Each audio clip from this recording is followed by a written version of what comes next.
Hi everyone, it's Mrs. Lynn, and today I'm going to read for you The Voice That Won the Vote, How One Woman's Words Made History by Elisa Boxer, illustrated by Vivien Mildenberger. A vote is a voice. This is what I believe in. This is what I stand for.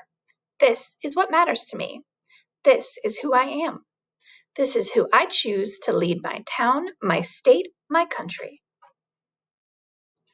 In 1920, women were still denied that voice. For nearly 75 years, they had organized meetings, marched in parades, carried signs, and made speeches demanding their right to vote. Say yes to suffrage, they shouted. They wore yellow roses. Yellow means yes. But they were silenced. Other voices drowned them out, called them troublemakers, uncivilized, said female voters will surely cause chaos, or women with a voice in politics? Nonsense. Or the only vote a woman needs is the vote to choose her husband. But nestled in a valley on a farm in East Tennessee, one woman was determined to have a voice and a vote. Feb Byrne was known around town as smart and strong-willed. At a time when most women didn't go to college, Feb did. She graduated and became a teacher. She read newspapers, magazines, and books. She loved to learn. Feb Byrne was especially fascinated by laws and the people who made them. Every year on election day, the men who worked on her farm would head to town hall to cast their votes. And every year Feb Byrne would watch them go. She was sick and tired of staying home, shut out of the process. So one day she sat on her front porch with some paper, a pen, and a plan. "Dear son," she began. A few days later, a letter arrived on the desk of the youngest lawmaker in Tennessee. That was Harry Byrne, and on that hot August day, he watched the streets of the Capitol fill up with reporters, photographers, and people from all over the country who had come to witness history. America was on the verge of change.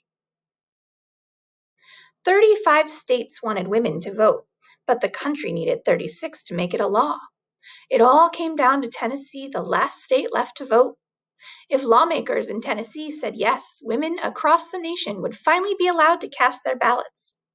If Tennessee lawmakers said no, well, things would stay exactly the same. It was a tie. They would have to vote again. Harry Byrne was ready to stand firm for what he believed in. He had voted against women's suffrage in the first round. He knew that most of the people who had elected him hated the idea of women voting. Many of those people were in the audience. They knew they could count on Harry Byrne. After all, the proof was right there on his jacket, a red rose, the symbol of keeping women in the home and out of the voting booth. The state capitol was filled with more red roses than yellow that day, and everyone knew what that meant. Someone would break the tie with a no. It was time to vote again. Someone did indeed break the tie. Harry Byrne. "Yes," he said. "What?" The officials in charge asked the young lawmaker to repeat himself. Obviously, he'd made a mistake. Clearly, he'd gotten confused. But there was no mistake. He was not confused. Harry Byrne wanted women to vote. No one could believe it.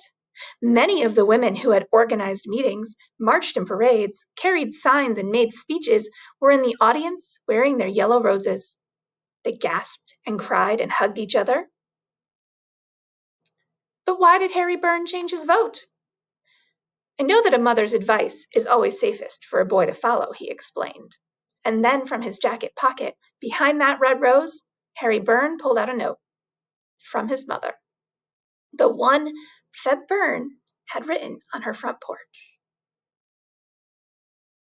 The people who had elected Harry Byrne were shocked and furious. A grown man listening to his mother? "We'll show him," they thought. "We will not vote for Harry Byrne in the next election. Byrne ruined in politics," declared the headlines. Harry Byrne understood. He knew that by giving women the right to vote, he was giving up his seat in the Tennessee House of Representatives.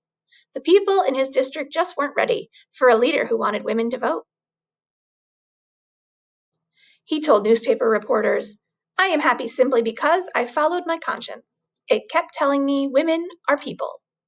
and voting, he knew, should be the right of all people. He thought again of his mother. "So I made the choice," he said, explaining that standing up for what he believed in was more important than winning the next election. It took courage, and courage has a way of making things right. Election day came. When the campaigns were over and the votes were counted, the new state representative was announced. Harry Byrne.